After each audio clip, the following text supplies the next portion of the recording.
शिवम और उसके 3 दोस्त रोहित, अजय और नेहा गांव के बाहर जंगल में घूम रहे थे। वहां एक पुरानी हवेली थी जिसके बारे में कहा जाता था कि रात को वहां से अजीब सी आवाजें आती हैं। गांव के लोग कहते थे कि उस हवेली में एक औरत की आत्मा भटकती है जिसे अपनी मौत का बदला लेना है। शिवम को भूत प्रेत की कहानियों पर विश्वास नहीं था, तो उसने अपने दोस्तों से कहा, चलो आज रात हवेली चलते हैं, देखते हैं सच में वहां कुछ है या नहीं।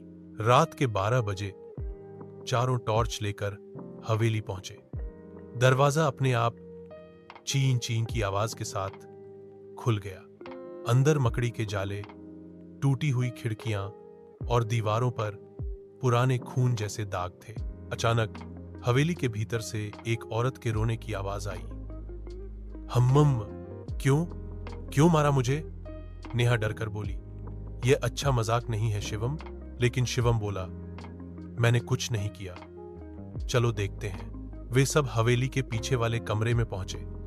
कमरा बिल्कुल अंधेरा था, बस कोने में एक लाल सा धुंधला प्रकाश था।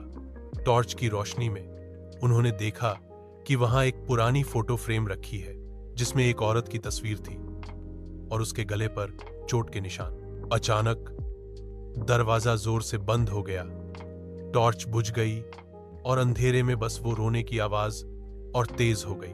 अचानक किसी ने शिवम के कंधे पर हाथ रखा।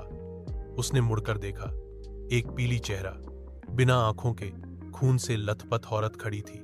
उसने फुसफुसाकर कहा, तुम भी मरोगे मेरी तरह। फिर जमीन अपने आप हिलने लगी और चारों दोस्त डर के मारे चीखते हुए भागने लगे।